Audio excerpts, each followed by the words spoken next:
नमस्कार दोस्तों, मैं भावनी मिश्रा अपने चैनल में आप सभी का एक बार फिर से स्वागत करती हूँ। कैसे हैं आप लोग?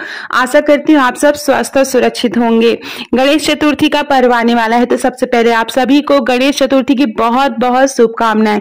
इस वीडियो में मैं आपसे शेयर करूंगी कि गणेश चतुर्थी का व्रत किस दिन रखा जाएगा, पूजा का शुभ मुहूर्त क्या होगा, मूर्ति को लेकर हमें किन किन बातों का ध्यान रखना है, किस तरह की मूर्ति हमें घर में स्थापित करनी है, शुभ संयोग क्या बन रहे हैं, मूर्ति स्थापित करने का पूजा मुहूर्त क्या है। तो ये सारी बातें इस वीडियो में आपसे शेयर करूंगी, तो वीडियो के साथ बनी रहिएगा।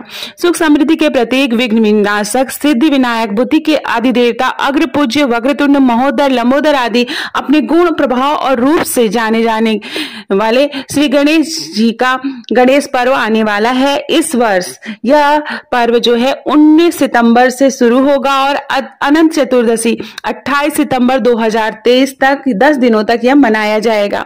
आइए जानते हैं कि शुभ मुहूर्त में पूजा करना क्यों जरूरी है।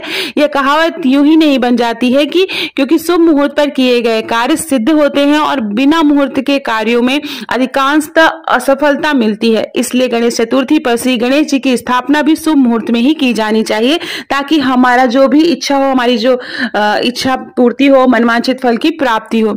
इस साल भाद्रपद माह के शुक्ल पक्ष की चतुर्थी तिथि की शुरुआत 18 सितंबर को दोपहर 12:40 पर होगी और 19 सितंबर को दोपहर 1:45 पर समाप्त हो जाएगी।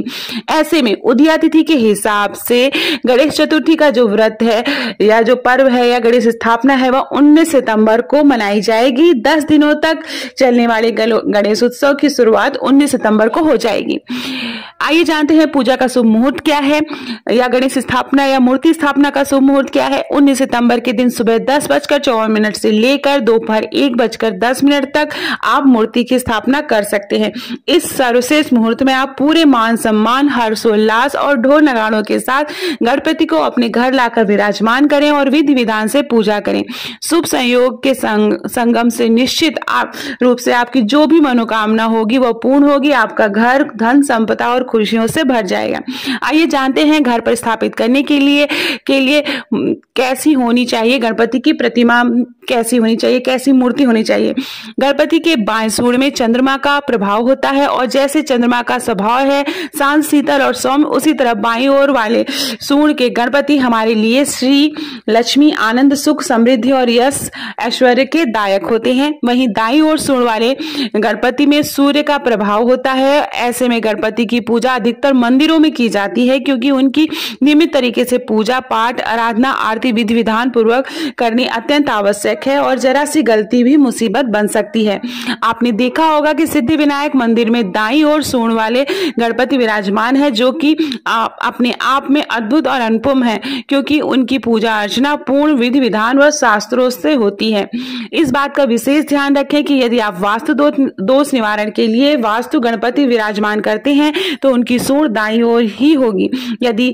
यदि पूर्ण रूप से सिद्धि और अभिमंत्रित श्वेतार्क गणपति की आप पूजा करते हैं तो वह साक्षात गणेश जी का ही स्वरूप माना जाता है। मनोकामना पूर्ति के लिए गणेश महोत्सव पर कैसे गणपति घर लाने चाहिए, मूर्ति कैसी होनी चाहिए, आइए जानते हैं। यदि घर में लंबे समय से कोई संतान नहीं हुई है और संतान प्राप्ति की इच्छा से आप गणपति की प्रतिमा स्थापित करना चाहते हैं तो गणेश उत्सव पर बाल गणेश की प्रतिमा लाएं। आप अपने घर में बाल गणेश की प्रतिमा लाएं। घर में आनंद, उत्साह और प्रगति उन्नति के लिए गणेश जी की नृत्य करते हुए मुद्रा वाली प्रतिमा घर में लाएं।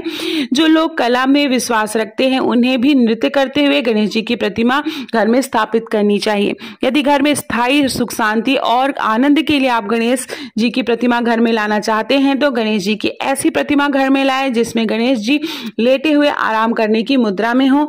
ऐसी प्रतिमा गृहस्थ व्यक्तियों के लिए भी अति शुभ मानी जाती है। जब भी आप गणेश प्रतिमा लें, इस बात का अवश्य ध्यान रखें कि उनका एक हाथ वरदान की मुद्रा में हो, एक हाथ दंत, एक हाथ में लड्डू होना चाहिए, साथ ही उनका वाहन मूषक राज भी अवश्य होना चाहिए। तो ये छोटी छोटी बातें आप जरूर ध्यान रखें जब आप मूर्ति घर में लेके आए, और जिस प्रकार की मनोकामना पूर्ति के लिए आप मूर्ति ला रहे हैं उस तरह की आप मूर्ति ला सकते हैं। तो आशा करती हूँ आपको बहुत सी जानकारी मिली होगी। मेरे वीडियो को प्लीज सब्सक्राइब करिएगा। बहुत बहुत धन्यवाद ये वीडियो देखने के लिए।